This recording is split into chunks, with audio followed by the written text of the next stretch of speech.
Evangelho de Jesus Cristo segundo Mateus. Naquele tempo, disse Jesus aos seus discípulos: Quando orardes, não useis muitas palavras, como fazem os pagãos. Eles pensam que serão ouvidos por força das muitas palavras. Não sejais como eles, pois vosso Pai sabe do que precisais muito antes que vós o peçais. Vós deveis rezar assim: Pai nosso que estás nos céus, santificado seja o teu nome. Venha o teu reino, seja feita a tua vontade, assim na terra como nos céus.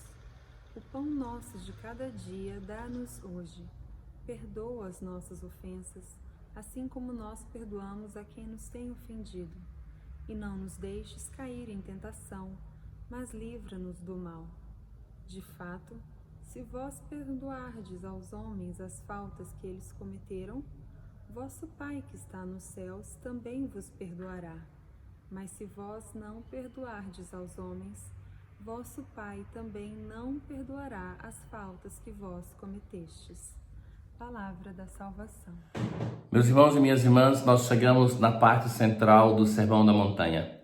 E a parte central é justamente a oração do Pai Nosso, que é um compêndio de tudo aquilo que Jesus disse até agora e que vai dizer na segunda parte do Sermão da Montanha. O texto do Evangelho de hoje, ele começa com uma exortação sobre a oração. Depois ali está a oração do Pai Nosso, que nós encontramos na Bíblia em duas versões, no Evangelho de Mateus e no Evangelho de Lucas. Aquela de Lucas é um pouco mais breve. A de Mateus tem os 7 pedidos e a de Lucas são 5 pedidos. E o Evangelho se conclui com uma explicitação sobre o perdão. Vejamos, Jesus começa assim dizendo: Quando orardes, não useis muitas palavras, como fazem os pagãos. Ora, também os pagãos rezam. Que interessante. Mas Jesus vai dizer assim que eles cometem um erro, que é aquele de encher a oração de palavras. Este é o primeiro exame caríssimo que você deve fazer da tua oração. Já dizia ontem que a oração cristã é sobretudo uma oração de escuta, porque a fé vem da escuta. Não é dizer tantas palavras a Deus que é minha demonstração de fé. Talvez é somente nesse caso um buscar que Deus atenda à minha vontade. Eu aprendo a vontade de Deus na escuta.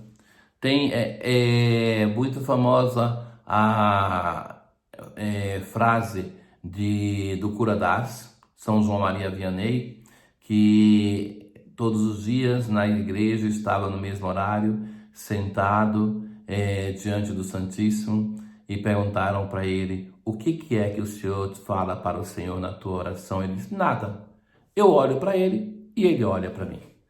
O amor, e isso é verdadeiro, quem faz uma experiência de ter uma pessoa amada sabe disso. Não precisa de tantas palavras, mas um olhar, um gesto, já diz tanta coisa. Vocês sabem que no conceito de ciência moderna, de neurociência, se sabe que o que vai em torno das palavras contam muito mais na comunicação do que a palavra em si. A palavra corresponde a 7% da comunicação que nós assimilamos e 93% são os gestos ao redor dessa palavra. Então, aquilo que é conceito para a comunicação humana é também um conceito fundamental para nós revermos a nossa oração. Mas Jesus vai colocar uma coisa a mais.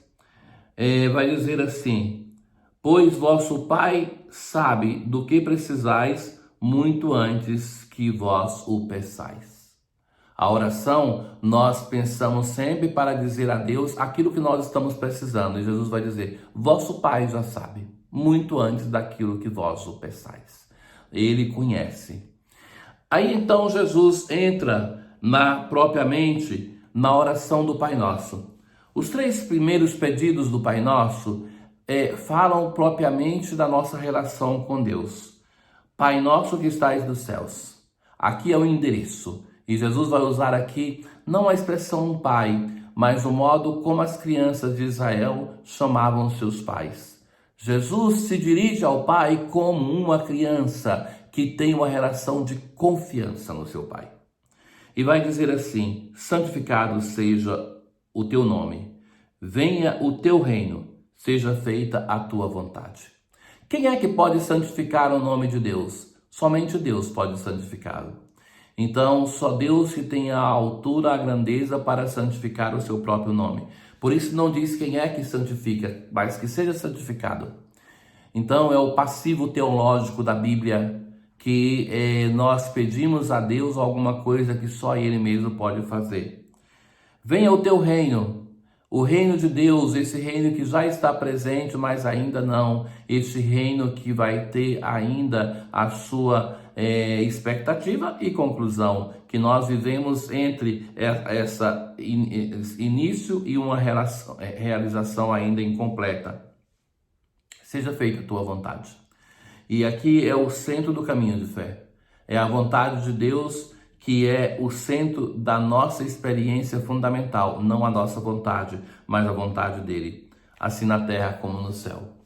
E agora vem os pedidos que dizem respeito a nós, a nossa relação com os outros. O pão nosso de cada dia, dai-nos hoje. Só aquele de hoje, de cada dia, não para acumular, mas também não é só o pão material, mas o pão que nós precisamos para viver como seres humanos, como filhos de Deus, nós e os nossos irmãos. Dai-nos, dai-nos. Depois do pedido de perdão, que nós condicionamos esse pedido, os outros dão. Perdoa as nossas ofensas, assim como nós perdoamos a quem nos tem ofendido. E sobre isso Jesus vai comentar no final. É um sinal que é um tema importante. Não é mais importante o pão que se pede, ou mesmo os pedidos iniciais. Mas esse aqui tem uma condição. Nós pedimos que Deus nos perdoa à medida que nós perdoamos.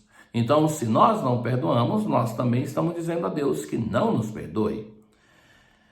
Depois, um pedido sobre as tentações, que não pede para que não tenhamos tentação, porque sem tentação nós não crescemos, mas que nós não sucumbamos nas tentações.